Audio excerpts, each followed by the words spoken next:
Hi friend.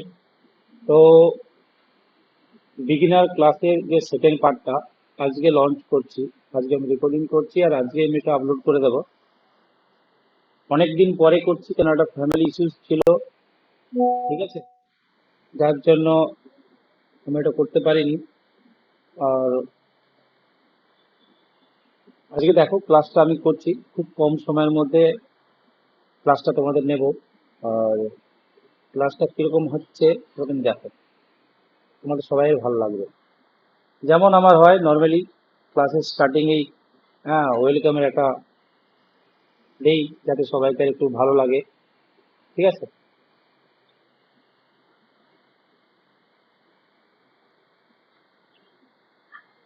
Part two, যেমন আমি বলেছিলাম যে পার্ট ওয়ান আমি লঞ্চ করেছিলাম আর পার্ট টু আমি লঞ্চ করছি। তো পার্ট টুতে কি সাবজেক্টটা থাকবে সেটা দেখো, খুব তাড়াতাড়ি করে কভার করবো, কারণ বেশি সময় হলে আবার অনেকে ভিতরে দেখে না। নলেজ অফ স্টক মার্কেট, ঠিক আছে। নলেজ অফ স্টক মার্কেট মানে কি কি প্রথমে আসে মার্কেট। মার্কেট কি জিনিস আর মার্কেটে কি টাইপের হয়, যেমন দেখো মার্কেটে আমাদের নানান রকমের মার্কেট হয়। যেমন আমরা একটা বড় মার্কেটে যাই, একটা ছোট মার্কেটে যাই, হ্যাঁ না। তখন আমরা কিছু সবজি কিনতে গেলে নর্মালি মার্কেটে চলে যাই, অনেক কিছু বাজার টাজার করতে গেলে আমার বড় মার্কেটে। সেই রকমই তো স্টক মার্কেটের কিছু মার্কেট আছে, ঠিক আছে। তো সেইগুলো তুমি দেখো, জাস্ট স্লাইড করে তোমাদেরকে দেখানো আছে। একটা হচ্ছে প্রাইমারি মার্কেট, দেন এটা হচ্ছে সেকেন্ডারি মার্কেট। তো আমাদেরকে জানতে হবে যে প্রাইমারি মার্কেট কি আর সেকেন্ডারি মার্কেট কি। তো প্রাইমারি মার্কেট একটা ফাইন্যান্সিয়াল ইনভেস্টর, এতে সাধারণত থেকে বড় বড় ইনভেস্টর যারা কোম্পানির সঙ্গে ডাইরেক্টলি যুক্ত থাকে, ঠিক আছে। আর কিছু ইনভেস্টমেন্ট ব্যাংক, তারা কি হয় প্রাইমারি মার্কেটের সঙ্গে যুক্ত থাকে। তোমরা যদি ফলো করো, আমি ফার্স্ট স্লাইডে বলেছিলাম, হ্যাঁ, তো সেখানে মেনশন করা আছে, তোমরা ফার্স্ট স্লাইডটা দেখো, তাতে বুঝতে পারবে, ঠিক আছে। সেকেন্ডারি মার্কেট কি হচ্ছে রেজিস্টার্ড স্টক ব্রোকার। এই রেজিস্টার্ড স্টক ব্রোকার কি, যাতে আমরা ট্রেড করি। আমরা কিন্তু প্রাইমারি মার্কেটে ট্রেড করি না, ঠিক আছে। আমরা কিন্তু করি সেকেন্ডারি মার্কেটে। এটা তোমরা বিলকুল মাথার মধ্যে বেঁধে নিও। হ্যাঁ, যেমন আমি আগে বলেছিলাম প্রাইমারি মার্কেটে শেয়ার হোল্ডার্স আর ব্যাংক। শেয়ার হোল্ডার্স মতলব যারা প্রাইমারি শেয়ার হোল্ডার্স, এই প্রাইমারি শেয়ার হোল্ডার্সরা সেকেন্ডারি মার্কেটে গিয়ে স্টক আমাদেরকে কেনা বেচা করা, ঠিক আছে। যেটা সাথে তুমি যেভাবে নিতে পারো। এই সেকেন্ডারি যে প্রাইমারি যে মার্কেট থেকে যারা শেয়ার কেনে, তারাই কিন্তু সেকেন্ডারি মার্কেটে আমাদেরকে কেনা বেচা করা, ঠিক আছে।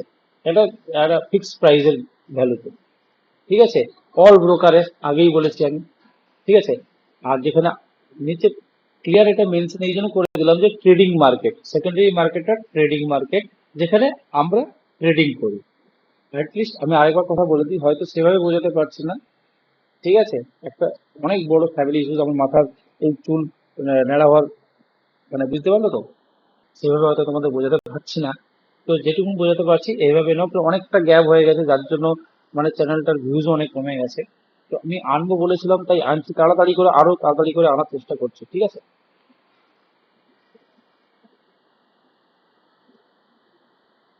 হ্যাঁ, এই দেখ, সেই দিন আমি বলেছিলাম যে তাড়াতাড়ি করে বলে দিয়েছিলাম ইস্যু। প্রাইমারি মার্কেটে যে ফার্স্ট ইস্যু হয় মানে কোম্পানির সঙ্গে ডাইরেক্ট ডিলিং হয়। এতে সেকেন্ডারি মানে প্রিভিয়াসলি ইস্যুস, মানে এই যে সিকিউরিটি আর ট্রেড, মানে আগে যেগুলো ইস্যু হয়েছিল সেগুলো হচ্ছে, বুঝতে পারলে তো। তো এইগুলো মোটামোটা যে তুমি মোটামুটি equipment company, supply and demand, এইসব equipment company, investor, broker, dealers, হ্যাঁ। এক্সাম্পলে যেমন দেখে আইপিওস, বন্ড, সেখানে স্টক এক্সচেঞ্জেস, লিকুইডিটি, নানা রকম এই যে জিনিসগুলো, আমি যদি ক্লিয়ারলি বলতে চাই, এগুলো একটা জাস্ট মোটামুটি তোমাদের জানা খুব প্রয়োজন। তাই জন্য একটা মোটামুটি তোমাদেরকে এনে দিলাম। এটা খুব কম লোক তোমাদেরকে এই জিনিসটা শেখাবে, তাই তোমাদের সামনে এইটা স্পিডটা অনেকক্ষণ রাখলাম, যাতে তোমরা এই জিনিসটা বুঝতে পারো। হ্যাঁ, ইস্যুয়েন্সে কি হয়, ইস্যুয়েন্সে প্রথমেই তোমাদেরকে বলে দিয়েছিলাম। হ্যাঁ, পারপাস কি, ক্যাপিটাল রেজিং করা। ক্যাপিটাল রেজিং কিসের জন্য করা, যেন প্রাইমারি মার্কেটে যখন কোনো কোম্পানি তার কিছু ব্যবসা বাড়াবে বা ইনভেস্টমেন্টকে আরো বাড়াতে যাবে তখন তার ক্যাপিটালের প্রয়োজন। তার জন্য এরা প্রাইমারি মার্কেটে নিজের শেয়ার কেনেছে। এগুলো নর্মাল জিনিস যেগুলো তোমরা এটা দেখলে বুঝতে পারবে। আমি যদি এটাকে থরলি তোমাকে বাচ্চার মতন করে পড়াই, এটা তুমি কিছুই বুঝতে পারবে না। হ্যাঁ, কাজে মানে মানে বিলকুল তোমাদেরও ভালো লাগবে না, তোমরা ডিসলাইক করে চ্যানেল থেকে বেরিয়ে যাবে। তো একটা মোটামুটি একটা টেবিল, যেমন আমাদের বাংলাদেশ পার্থক্য, হ্যাঁ সেরকম পার্থক্য টাইপের তোমাদের সামনে তুলে দিলাম প্রাইমারি মার্কেট আর সেকেন্ডারি মার্কেটে। আর এইটা দেওয়া মানে তোমরা মার্কেটটা কিছুটা হলেও বুঝতে পারবে বা মার্কেটের কিছুটা হলেও নলেজ তোমরা গেইন করতে পারবে। ঠিক আছে, তো এইটা আমি আর ইন ডিটেল বেশি কিছু গেলাম না, জাস্ট মোটা মোটা করে বলে দিলাম। এটা বলে দেবার এই কারণ হচ্ছে যে তোমরা একটু হলো মার্কেটটাকে ক্যাপচার করতে পারো। ঠিক আছে, দেখো বেশি উল্টো দিকে মাথা ঘুরিয়ে কোনো লাভ নেই, বা এটা কোনো আমার পেড অ্যাডসের থ্রু দিয়ে আমি এটা দিচ্ছি না। তাই তোমাদেরকে, হ্যাঁ, যে আমি বিলকুল ডিসক্রিপশন দিয়ে তোমাদের মাইন্ডকে অ্যাট্রাকশন করব, এরকম কিছুই নয়। ঠিক আছে, তোমাদের জানার দরকার, যতটুকুন জানার দরকার ততটুকুনি তোমাদেরকে নলেজ দেবো। ঠিক আছে, যেটা হলে তোমাদের কাজ চলে যাবে। ঠিক আছে,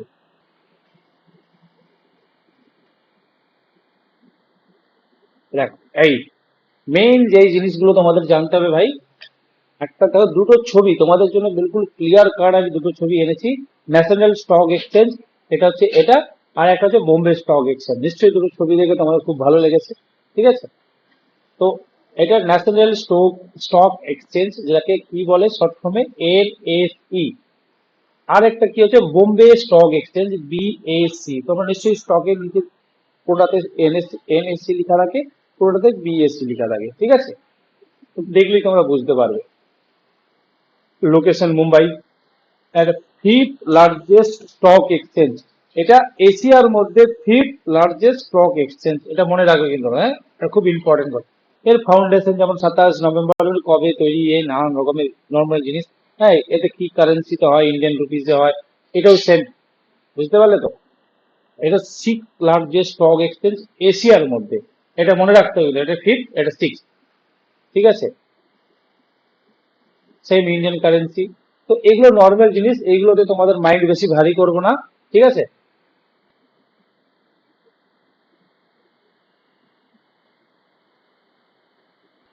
এই যে ফাইন্যান্সিয়াল ইনস্ট্রুমেন্ট, আগেও এই জিনিসটা তোমাদেরকে দেখিয়েছিলাম। তো এইগুলোতে আমরা করতে পারবো। ঠিক আছে, এইগুলোতে বেশি তোমাদের আর মাইন্ড আমি কে জড়াতে চাই না। হ্যাঁ, এইটা আমি কয়েকটা জিনিস তোমাদেরকে তাড়াতাড়ি করে করছি। হ্যাঁ, দেখো এইটা আমি এই জন্য বড় করে খুললাম, বা তুমি যদি বলো যে আমি এটাকে আরো ক্লোজ করে দিচ্ছি। হুম, সেবি, সেবি একটা সংস্থা যে এত বড় একটা সিস্টেমটাকে কন্ট্রোল করছে। হ্যাঁ, মানে অ্যাজ পার পুলিশ। ঠিক আছে, যে এই পুরো সিস্টেমটাকে কন্ট্রোল করছে। তার এস্টাবলিশমেন্ট, হ্যাঁ, নানান রকমের, যেমন টাইপ অফ, হ্যাঁ, হেডকোয়ার্টার মুম্বাই আছে, এমপ্লয়িজ মানে 800 850-এর উপরে আরো অনেক বেশি। ঠিক আছে, এই আমি মানে জাস্ট একটা ইন্টারনেট থেকে নিয়ে তোমাদেরকে দিয়েছি। এই একটা অ্যাক্ট আছে, সেই অ্যাক্টের ভিত্তিতে কি ডকুমেন্ট যেটা বলে, যেটা মানে কোনো কাজ করতে গেলে একটা একটা কাগজ লাগে না, সেরকম টাইপের। হ্যাঁ, তো কিছু তোমাদের প্রবলেম থাকলে, কিছু তোমাদের কোয়ারি থাকলে, এই সেবিতে তোমরা কোয়ারি করতে, এই একটা তোমাদের ওয়েবসাইটে দিলাম, এটাতে তোমরা গিয়ে কোয়ারি করতে পারবে। ঠিক আছে, এই জন্য এটা হাইলাইট করে দিলাম। এটা সমস্ত ট্রেডারের জানা খুবই প্রয়োজন। Thank you. তো আজকে আমাদের এই সেশনটা শেষ। এইটা একটা মোটামুটি একটা ছোট সেশন।